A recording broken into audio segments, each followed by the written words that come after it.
자전거를 잘 타려면 요즘 짧은 크랭크암 실업팀 선수를 하려면 상무라는 곳은 어떤 곳인지 이야기해. 픽시 타는 친구들한테 혹시 한마디. 도로 중간 한복판에서 스키닝하고 서고 이러면 진짜 위험하니까. 근데 너도 하셨잖아요. 아이, 네, 간단한 자기소개를 좀 부탁드리겠습니다.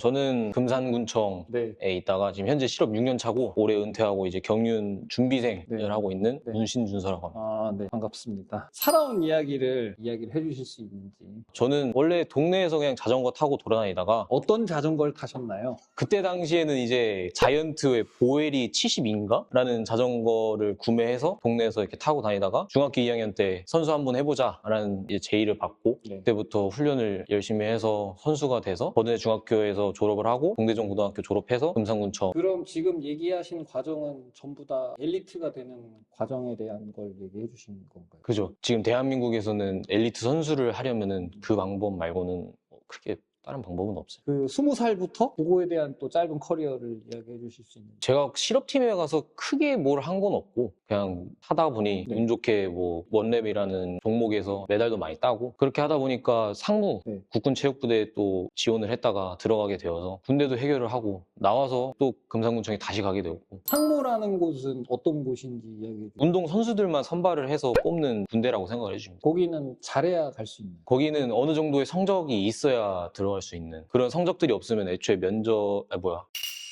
서류를 보냈을 때 거기서 또 잘리는 경우가 많기 때문에. 상무에서도 그럼 기록이 좋으신 편에 가시는 건가요? 상무 들어가서 몸이 정말 많이 올라왔고 거기서 오히려 더 좋은 커리어를 쌓게 되고요. 그때부터가 정말 제 실업팀 인생에 한 단계 더 높아진 순간이라고 말할 수 있을 것 같아요. 거기에 박 코치님 계시지 않나요? 박성목 코치님이요?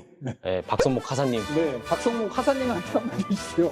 박 하사님 잘해줘서 근데 박 하사님이 또 군생활 잘 마치게 해줘서 고맙고 그리고 언제 만나서 또 술 한잔을 곁들여야죠.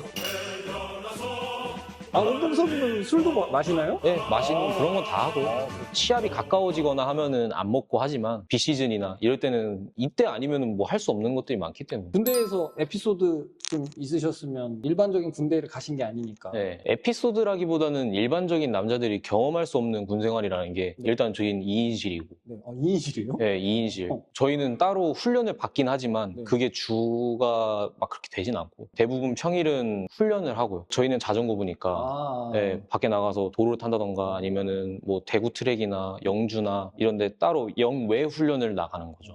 그렇게 해가지고 하루를 보내고 그럼 하루 일과가 어떻게 되세요? 아침에 점호를 하러 나갔다가 들어와서 몇 시부터 몇 시까지? 나 전역한 지 오래돼가지고 기억이 잘 안 나는데 당신 25 아니에요? 지금? 그때 기억을 모든 남자들이 그듯이 대략 스케줄이라. 한 6시 반에 기상 나팔이 불었던 것 같고 그러고 일어나서 이제 점호하러 갔다가 점호 끝나고 들어오면서 아침밥을 바로 먹고 올라오고요. 그 몇 시예요? 이게? 한 7시? 네, 7시에서 7시 10분 정도에 아침 식사를 하고 올라와서 좀 잠깐 쉬다가 오전 운동을 준비를 하고요. 보통 9시에 시작을 하고요. 그렇게 해서 운동을 하고 들어오면 또 저녁 먹고 9시부터 저녁 때까지 운동을 해요? 점심시간. 9시부터 12시까지. 네, 보통 운동을. 그렇게 하고 들어와서 점심 먹고 다시 웨이트 훈련을 한다던가 그러면은 몇 시에 끝나요? 그렇게 끝나면 보통 늦게 끝나면 한 5시. 말 그대로 모든 군인들이 다 알듯이 네. 뭐 할 게 없기 때문에 진짜 운동하기엔 정말 좋은 곳. 복무 기간에서 기간까지 그렇게 하시는 거예요? 네, 그렇게 하죠. 오후 운동이 끝나고 들어오면 다시 저녁 식사 하러 가고 네. 그다음 저녁 6시. 식사 끝나면은 뭐 개인적으로 운동할 사람은 운동하고 또 운동을 네. 하는 사람이 있어요? 네, 운동하는 사람들도 운동하고 롤라 가볍게 탄다던가 그런 식으로 해서 운동하는 사람들도 많고 거의 전투병이 아니고 운동병으로 네. 사람을 키우는구나. 네, 저희는 그냥 재미삼아서 우리 기마병이라고 자전거 타고 총 쏘러 다녔는데 그런 얘기도 막 할 정도로 자전거를 많이 타는 사람들도 있었고요. 아무튼 그 18개월을 채우면 다시 복귀를. 네, 금산군청으로 다시 복귀를 했죠. 그때가 나이가 어떻게 되죠? 내가 24살이요. 타임라인이 정리가 되겠군요. 그렇게 하고 올해 은퇴를 하는 거니까. 실업팀 선수를 하려면 네. 어떻게 뭘 해야 되는지. 실업팀 선수를 하려면 그러니까 보통 지금 실업팀에 있는 사람들은 대부분이 중학교나 고등학교에서 선수를 하다가 성적을 만들어서 그 성적으로 실업팀들에서 이 사람을 데려와야겠다 하면 데려오는 그런 과정이 있기 때문에 따로 내가 비선출인데 실업팀 선수가 되고 싶다는 되게 어려운 것 같아요. 그게 안 돼요, 그럼? 안 된다기보다는 그렇게 될 수 있는 뭔가 그런 장이 없죠. 환경이 없다는. 네, 그런 환경이 없죠. 제가 봤을 때는 해외 얘기를 들어봤을 때는 뭐 그런 동호인과 선수들 간의 그런 벽이 많이 없고 시합도 같이 또 많이 하고 기회가 많다 보니까 거기에서 잘 타는 사람이 있으면은 스카웃도 할 수 있고 국내에서는 시합에서는 아직 그렇게 기회가 없다고 생각을 해요. 그럼 현재 조건으로는 엘리트 선수를 하려면 말씀하신 그런 조건을 갖춘 상태에서만 실업팀 선수를 할 수 있는 거예요. 그죠. 왜냐하면은 그런 지금까지의 조건이 없으면은 이 사람이 어떤 사람인지를 알 수가 없으니까. 그걸 확답을 할 수가 없는 거죠. 그 사람들. 그럼 이제 금산군청에서 그런 이제 훈련 루틴이나 뭐 이제 하루 일과를 쭉 또 타임라인을 정리를 해주실 수 있는지.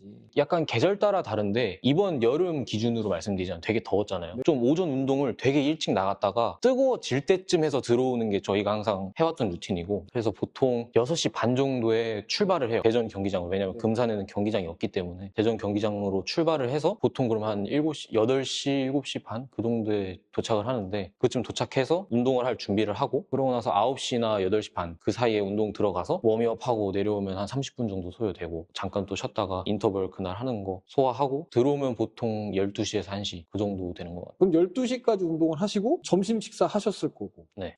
그 이후로는 다 개인 시간이고요. 아, 그래요? 네, 실업팀에서는 뭐 웨이트를 가고 싶으면 웨이트를 가도 되고, 뭐 롤알 타고 싶으면 롤알 타도 되고, 아니면 그냥 오늘 오전에 운동 열심히 했고 날도 더우니까 더 이상 무리 안 하고 그냥 오늘 커피 마시러 가야겠다 하면 커피 마시는 거고. 그러면 시합이 볼륨이 큰 대회를 만약에 앞서 준비를 하면 분명히 루틴이 바뀔 텐데 네, 맞아요. 어떻게 운동을 하세요? 만약에 이제 제일 큰 전국체전 이런 게 있다. 그러면 오전부터 오후까지 계속 운동이에요? 그렇진 않아요. 아, 그래요? 네. 오. 오히려 저는 단거리 선수이기 때문에 네네. 제가 중요시 생각하는 거는 한 번 힘을 쓸 때 모든 걸 몰아쓸 수 있는 그걸 되게 중요시 생각하거든요. 그래서 인터벌 개수를 많이 하지 않아도 그 하나하나의 인터벌에 뭔가 더 집중할 수 있는, 한 번의 힘을 모든 걸 몰아쓸 수 있는 약간 그런 식의 인터벌을 좀 더 많이 하고요. 인터벌 개수는 비슷해도 강하게 더 하나하나한테 더 강하게 하는 그런 걸 좀 더 요점을 두고 하고요. 그럼 오히려 이제 시합이 앞두고 있다면 운동량보다는 질로 바뀌는 쪽으로 예, 가시죠. 질로 바뀌고 이제 보통 시합 이틀이나 3일 전부터는 개수를 완벽하게 줄여서 어느 정도 몸의 회복을 하면서 가져가는 편이고요. 혹시 문신준서 선수분도 그런 루틴이 있는지 좀 궁금합니다. 저는 옛날에는 그런 게 좀 있었는데, 뭐 스타트 머신에 올라가서 박수를 꼭 쳐야 된다던가 뭔가 박수를 친 날에는 좀 더 스타트가 잘 되는 것 같고, 그런 게 있대요. 네, 그런 게 있었는데 그게 시간이 지나면 지날수록 그런 걸 못하는 상황이 되면은 오히려 그게 이제 집착을 하게 되더라고요. 이런 건 정말 좋지 않겠다라고 해서 그런 건 일절 아예 만들진 않았어요. 지금은 뭐 그렇게 루틴을 가진다거나 그런 건 없고. 가장 기억에 혹시 남는 시합이 있으셨어요? 저 올해 영주 시합이 좀 되게 기억이 나요. 그때가 이제 제가 원래 경기를 하면서 제일 기록이 빨랐던 날이거든요. 그거를 기록을 세우기 위해서 열심히 해왔던 게 있으니까 그날의 기분이 제일 좋고 제일 기억에 남는 것 같아요. 지금까지 봤을 때. 그러면 시합을 뛰기 전에 스타팅 라인에 딱 섰을 때 내가 오늘 되겠는데? 이런 생각도 해요? 좀 무조건 그런 생각은 해요. 오늘 몸이 너무 좋은데 하면 기록 나오겠다 이런 생각을 하시는 거예요? 그냥 몸이 좋다 안 좋다를 떠나서 그냥 일단 생각 자체를 그렇게 하고 들어가는 것 같아요. 네. 난 오늘 뭐 내가 여기 주인공이다라는 생각을 갖고 항상 해요. 그런 날도 있어요. 오히려 오늘 몸이 좀 안 좋은 것 같은데라고 생각을 했는데 그거에 비해서 생각해보면 또 기록이 잘 나오거나 아니면 진짜 최고 기록이 나온다던가 뭐 이런 날들도 있었어요. 자전거 여러 브랜드 많이 타셨잖아요. 네. 트랙차로 많이 타셨잖아요. 네. 가장 인상 깊게 기억에 남는 차들이 있으세요? 혹시 타신 거 나열 좀 해주실 수 있어요? 저는 고등학생 때는 위아이스 TXT SD인가? 그거 탔었고, 졸업하고 팀에 가서는 처음에는 룩 L96을 탔었어요. L96 맞나? T96이다. 그 도쿄 버전으로 나왔던 노란색이 들어간 그 프레임을 탔었는데 그게 적응 기간이 너무 길고 그래서 그거는 좀 뭔가 저한테는 딱 맞지는 않았던 것 같고, 네. 그 다음에 BT 울트라 탔었고요. 그리고 이제 군대 가면서 엣지로 바꿔서 그 뒤로부터는 쭉 엣지로 탔어요. 그 중에 타본 것 중에 네. 느낌이 다 성향이 다르나요? 네, 맞아요. 뭐 이런 브랜드의 성향이 좀 있잖아요. 네, 그죠. 그런 걸 좀 설명을 해주실 수 있나요? 룩은 뭔가 일단 걔네는 포크가 생긴 게 특이하게 생겼잖아요. 그래서 뭔가 타면은 좀 앞으로 직진성이 정말 좋은 차라고 생각이 든다는 느낌을 받아요, 계속. 근데 뭐랄까 그 후반부의 속도가 중속이 정말 좋은데 거기까지 시속을 만들기가 되게 힘든, 그리고 뭔가 일반 자전거랑은 느낌이 살짝 달라요. 자전거 타는 거 자체가. 네, 그게 아마 좀 구조상의 문제이지 않을까 싶은데, 또 그거에 적용해서 그것만 고집을 하는 사람들이 있으니까 그게 어떤 사람들한테는 좋게 작용을 할 수 있어요. 그럼 위아이스는 어떤 브랜드인가요? 위아이스, 저는 그때 당시에 제가 고등학생 때 선택할 수 있는 선택지가 인터프로랑 위아이스였는데 위아이스가 확실히 월등히 더 좋았어요. 그럼 위아이스랑 룩이랑 비교를 한다는 거예요? 오히려 제 취향으로 따진다고, 지금의 제 취향으로 따진다면 저는 차라리 위아이스를 탈 것 같아요. 진짜요? 예. 그럼 BT는? 그 BT와 위아이스를 따진다고 하면 전 BT를 타죠. BT는 어떤 브랜드예요? BT는 뭐 자전거마다 다른데 울트라는 앞 앞과 뒤에 그 무게 배분이 되게 좀 동일하게 느껴져. 그래서 좀 약간 가볍다라는 느낌이 되게 좀 많이 드는 자전거고 엣지는 약간 달라요. 앞에가 좀 더 가볍고 뒤에가 조금 더 무거운 느낌이 드는데 되게 좀 안정감 있는 그런 자전거예요. 그럼 위아이스는? 위아이스는 약간 오히려 어떻게 보면 울트라랑 비슷한 성향을 가지고 있는 것 같아요. 그러면 국산 기술력이 지금 해외를 넘볼 수 있다라는 말씀을 하시는. 사람에 따라서는 다르게 생각할 수 있지 않을까? 그럼 위아이스 관계자분들한테 한마디 해주세요. 예전에 비하면은 정말 브랜드가 많이 좋아졌고 네. 자전거도 지금 되게 잘 만들고 있고 그래서 저는 언젠간 그 위아이스의 기술력이 네. 다른 나라들의 그런 브랜드의 자전거들을 좀 뛰어넘는 날이 얼른 왔으면 좋겠습니다. 아, 그래요? 예. 갑자기 K부심을 이렇게 갑자기 얘기해서 깜짝 놀랐네. 근데 요즘 정말 자전거가 네. 구속도 그렇고 정말 많이 좋아졌어요. 아, 그래요? 네. 어... 그래서 저는 뭐 위아이스 타라고 준다고 그러면은 탔을 것 그럼 같아요. 얘기해 주세요. 위아이스 한 대 주세요. 얘기해 주세요. 이제 저도 필요가 없어가지고 제가 받아도 쓸모가 없어서. 요즘 짧은 크랭크암 요즘 엄청 유행이 165 크랭크가 이제 저변 확대가 많이 되고 있는 거에 대한 생각은 어떤 생각이신지 좀 궁금합니다. 저는 이제 지금 자전거 선수를 10년 동안 해오면서 이게 또 이 안에서 자세에 대한 트렌드라던가 네. 아니면 뭐 기어에 대한 트렌드라던가 이런 게 계속 바뀌잖아요. 맞아요. 그래서 그냥 이번에 165 크랭크를 쓰는 거에 대해서도 네. 그런 뭔가의 그냥 시대의 흐름? 그런 거에 따라서 계속 그런 것도 유행을 하는 게 바뀐다고만 생각을 하고 그게 뭐 누구한테는 더 이점이겠지만 무조건 그런 거에 따라가는 건 안 좋다고 생각을 하거든요. 자기한테 분명히 더 맞는 것이 있을 거고 그렇기 때문에 무조건 그런 걸 따라가는 건 안 좋지 않을까. 지금 뭐 쓰세요? 트랙에선 167.5를 사용을 하고요.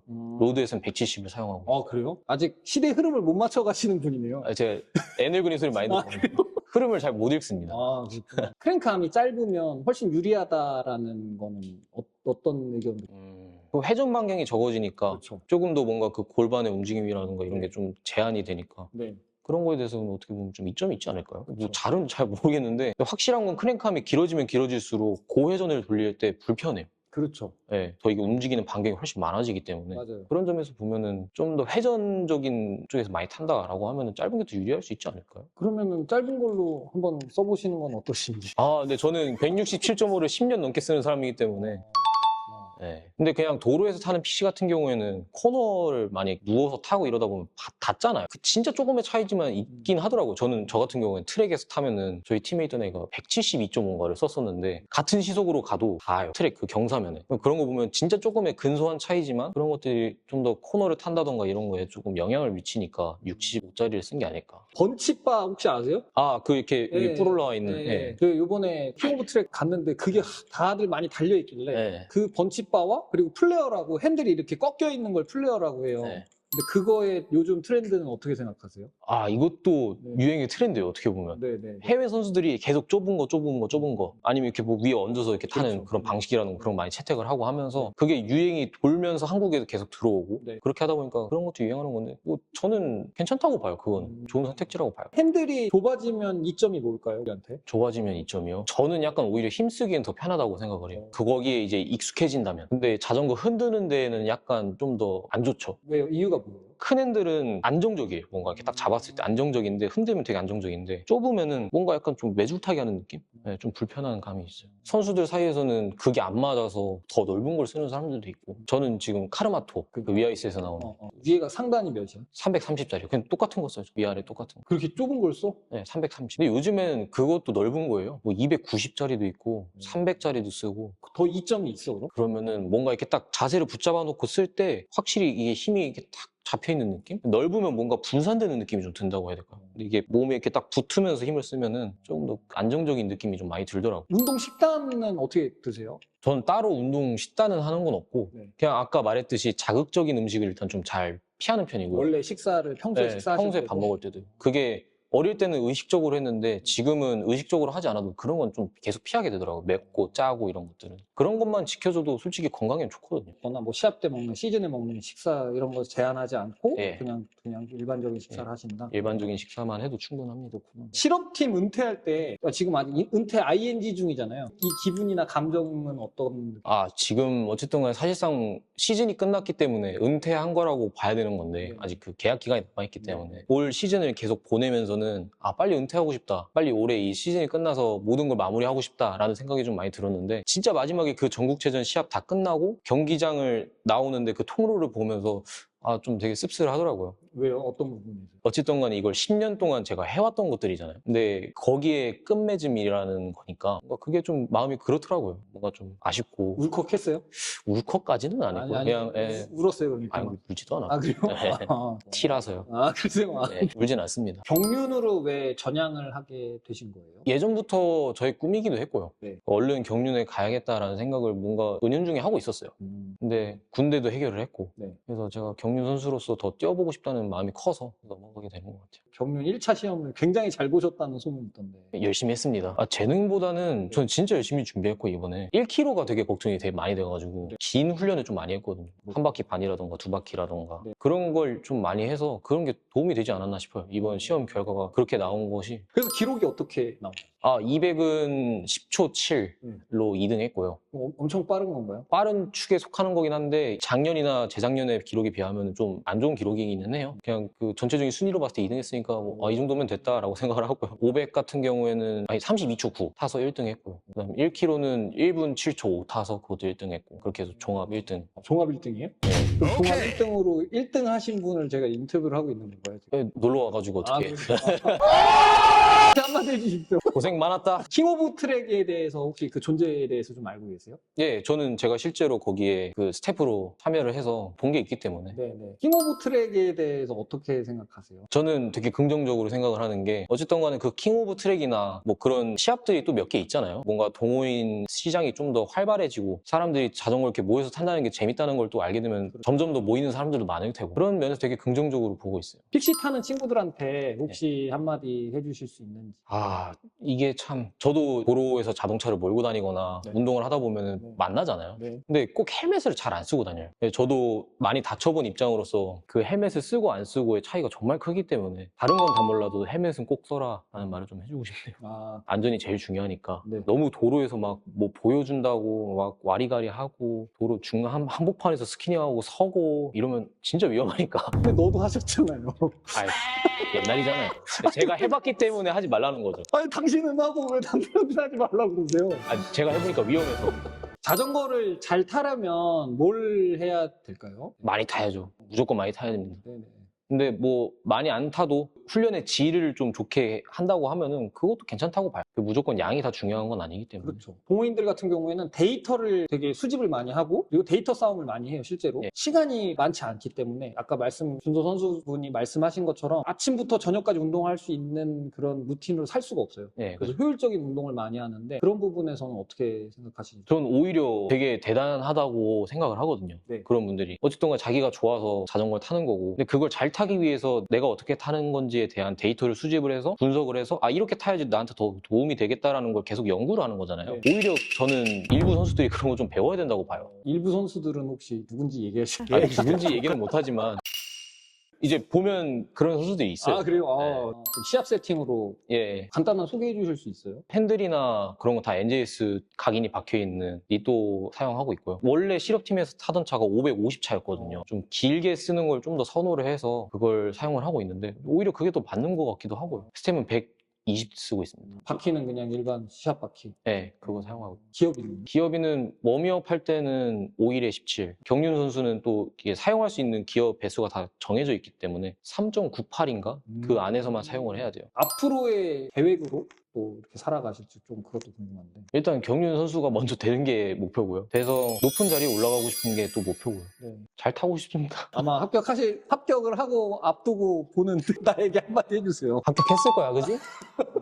따로 더 하시고 싶은 말씀이 있으신지. 아까 매장 밑에서 봤던 네. 친구처럼 네네. 뭔가 자전거 선수를 꿈꾸고 있다면은 도전해보는 것 전 진짜 정말 좋다고 생각을 하거든요. 그래서 그런 생각을 가지고 있다면 한 번쯤은 도전해보라고 얘기를 해보고 싶어요. 제가 그런 사람 출신이었으니까. 그러니까 이렇게 어려운 자리에 또 누추한 자리까지 오셔서 아닙니다. 인터뷰까지 네? 갑자기 또 해주셔가지고 바쁜 친구를 잡고 이렇게 얘기를 해서 아무튼 감사드리고 또 기회가 된다면 다음에 분명히 댓글 달릴 거예요. 네. 거기에 대해서 또 우리 피드백 해보는 시간 한번 갖도록 하죠. 네, 알겠습니다. 감사합니다. 네.